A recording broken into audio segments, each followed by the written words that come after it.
Choosing the right word at the right time to make the right meaning is the key to a high TOEFL writing score. Choosing a fancy word because, I don't know, it sounds fancy is not going to help.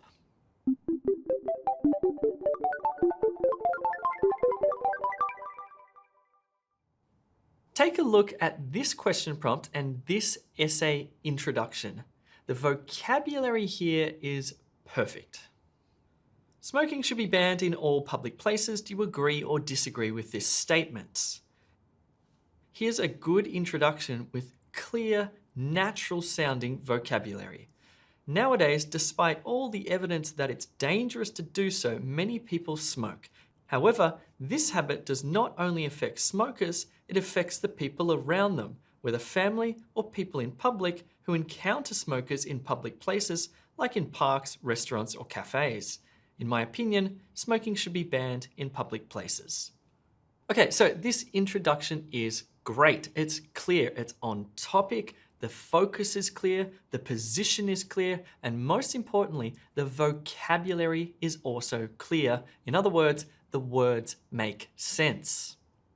Take a look at the words. They're not that sophisticated, but they're clear.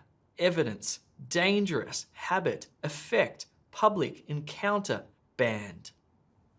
But then what this student did is think, okay, now I'm going to use heaps of really impressive, sophisticated vocabulary that's very uncommon, and it doesn't work so well. Smoking gives rise to a plethora of drawbacks. The most irrefutable one is health, as smoking is connected to myriad well-being issues, particularly carcinoma of the lungs. This motivates major fiduciary expenditure, not only to governing bodies that need to cover the expenses affiliated with healthcare, but also to the civilians and family members who must care for queasy family members. If the number of people internationally who smoke plummets, all this energy and money can be funneled in more meaningful ways. Okay, so this might sound like it's very sophisticated and academic, but the fact is it's completely unclear. I mean, what is a plethora of drawbacks? And why is it irrefutable that smoking is connected to myriad well-being issues? And why the use of the particular health word there, as well as fiduciary expenditure, expenses affiliated, queasy, internationally, plummets, funneled? Don't use words that you don't understand, and most importantly, don't use words or phrases that are unnatural. You need to use vocabulary, single words or phrases or collocations that are linked to the topic. If you want to learn precise topic-related vocabulary, then download the Topic Toolkit PDF from the description below. And keep in mind that there are 20 of these topic toolkits on E2 Test Prep that cover all the main topics you might get in your independent TOEFL essay. Now, are there any other issues with this paragraph we just looked at? The answer is actually no. It's a really well-written paragraph in terms of its ideas, in terms of its structure, and its position. The only issue is with those crazy word choices. So let's fix them. How's this? Smoking causes serious problems. The most obvious one is health, as smoking is linked to a number of health issues, particularly lung cancer. This leads to major costs, not only to governments that need to cover the costs associated with healthcare, but also to the individuals and families who must care for ill family members. If the number of people globally who smoke decreases, all this effort and money can be invested in more meaningful ways. This time, the student has used the right word at the right time to make the right meaning. And although many of these words are common, they're clear. And clarity is a key to a high TOEFL writing score. Let's take a closer look at it.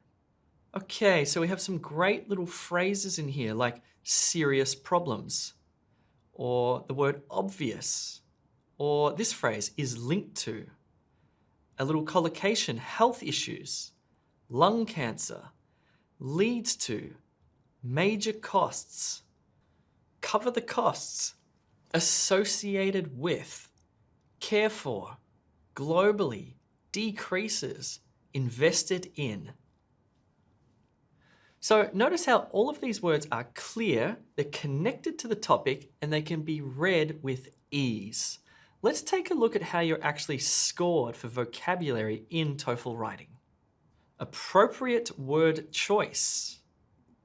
So the original poorly written paragraph had this phrase here, a plethora of drawbacks. And then when we rewrote it to be clearer, we just wrote serious issues. So word choice or phrase choice is really important, needs to be clear and natural. You're also scored on idiomaticity.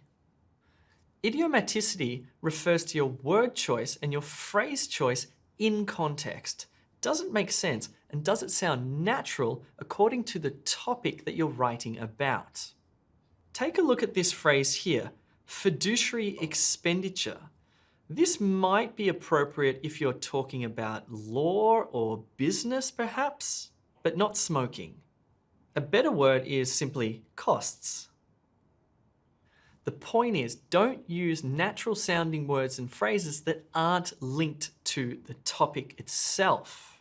Okay, let's recap. Don't spend time thinking of or writing advanced, fancy words into your essay. Instead, focus on using natural sounding words and phrases that are related to the topic. Cool, so if you enjoyed that video, click that subscribe button. And if you need more help with natural sounding vocabulary, don't forget to download that topic toolkit from the description below. My name is Jay, I'll see you soon.